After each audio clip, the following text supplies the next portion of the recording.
Hey there, everybody. I explained last time why I'm still wearing the Christmas apron. Now I'm gonna what? All right. I'll get my aprons from the dry cleaner. Anyway, what? Yes, I do dry clean my aprons. That doesn't make me bougie. Well, maybe it kind of does. Anyway, I'm dedicating this video to my friend Desiree and my friend Tara. I'm going to make a Denver omelet. And what? What's a Denver omelet?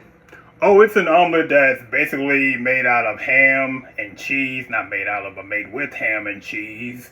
And a lot of other different ingredients as well. Why is it called a Denver omelet? Well, because, that's actually a good question. See, I always thought it was called Denver omelet because maybe it originated in Denver, Colorado. But it turns out that's not the case. Actually, it's debated, like who made it up, why it was made up, why it was named that way. I mean, it could be named after someone. I've heard someone suggest Bob Denver, but I don't think the omelet's named after Gilligan. Well, it could be. You never know nowadays. And John Denver? I don't think that's true either, but, it could be, like I said. Anyway, I like omelets, but I don't make them too often. I don't know why, I just don't. But we'll do something about that right now, so let's get started. One other thing I'd like to say real quick is that when it comes to the difficulty of making an omelet, people seem to be split down the middle. I mean, people either say it's really easy to make one, or they say it's really hard to make one. I think it's somewhere in the middle.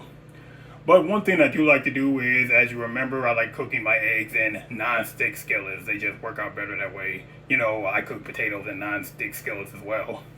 And, when I go to like a lot of restaurants for breakfast, I've noticed that omelets, as much as I like omelets, I noticed they have like 5 egg omelets, and I think that's just a little too many. And you're talking to a guy who buys like 1.5 dozen cartons of eggs. And I usually only use 1 egg for my omelet, but I'm using 2 this time because I have a lot of other things in there. There's the ham and the cheese, of course. Marble Jack cheese. Actually, this is Mexican cheese blend. I'm out of Marble Jack. Also, there's some onion, some mushroom, and some green peppers in there. Now, what? Mushrooms aren't traditionally in a Denver omelet. That's true, but, actually, because it's debatable where a Denver omelet originated, it's also debatable what's in it, except for ham and cheese, of course, which makes me wonder, why didn't they just keep it called a ham and cheese omelet? You know what? I have an idea. Instead of a Denver omelet, let's call it something else. Why don't we call it a pump omelet? Why? Well, initially, I was going to call it, well, think of an acronym. You have H for ham, C for cheese, O for onion, M for mushroom, and P for peppers. But, HCOMP kind of sounds like programming language. So what? What's programming language?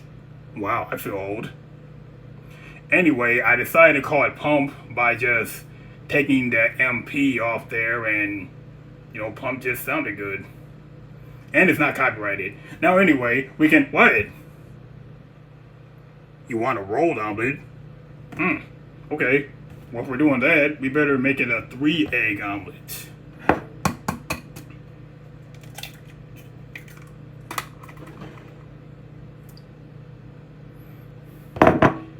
And the other thing about that is that instead of just folding the omelet onto itself, we're going to have to half fold it onto half of itself. It'll make more sense if I just show you. See, at first the omelet is going to look just like this. And the other side is just about done. But before we get to flipping, you'll notice that I added some more ham and cheese. And I put it in a certain area. You might remember that from the rap videos. The right side of the left side, or, well, just right there. And now we can do our first flip. See? And then after a few more seconds of cooking on low heat, I lowered the heat. We can flip it one more time or roll it. Well, it is a rolled omelet, not a flipped omelet. we'll roll it right onto our serving plate. There, doesn't that look delicious? And you also notice that I put some more cheese on top. I put that on right before I took it off the heat. Oh, and one other thing is that, I compared it before to, rolling up the omelet to rolling up a wrap.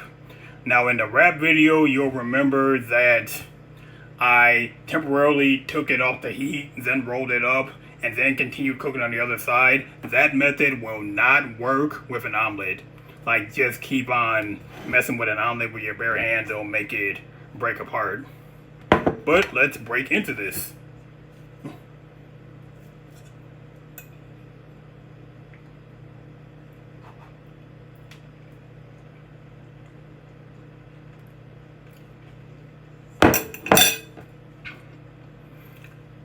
That is very, very delicious. And I made omelets before, but this is the first time I've actually made a rolled omelet, so kudos to me. But this omelet is looking kind of lonely, so why don't we add a couple potato pancakes to the meal?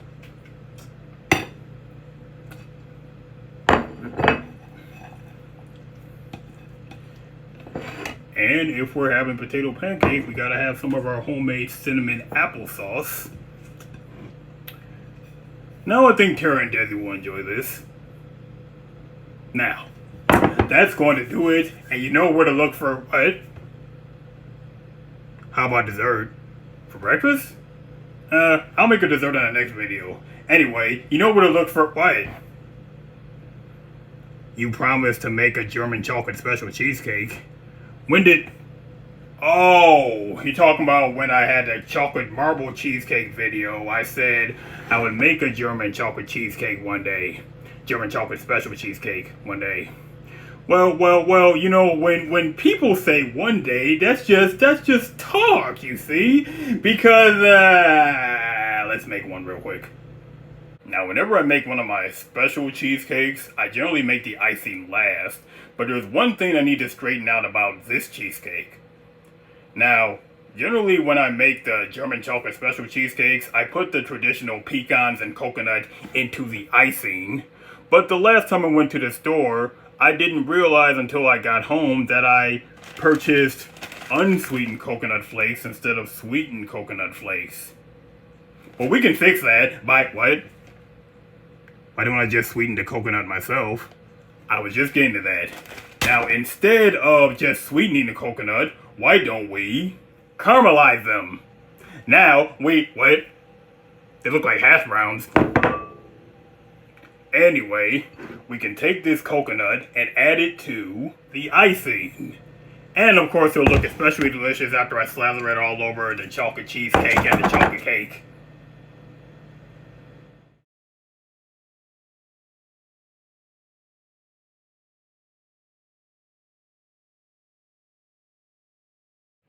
And that right there is what I'm talking about.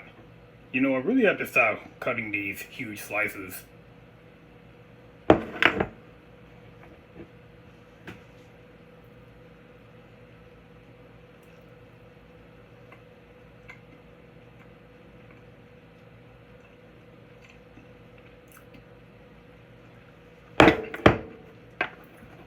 Makes me wonder why I waited so long to make a video for German chocolate special cheesecake. This is delicious, and this has come from somebody who hates coconut with a passion. But, well, caramelized coconut, well, the way I make it, tastes pretty damn good. And I'm sure Tara and Desi will enjoy this too. Now, that's going to do it. And by now, you know to look down there if you want to order a cheesecake or if you want the recipes for everything else. Thanks for being with me. I'll see you again soon. And always remember, a pump omelet will pump you full of energy. That one was actually pretty good. Happy Saturday.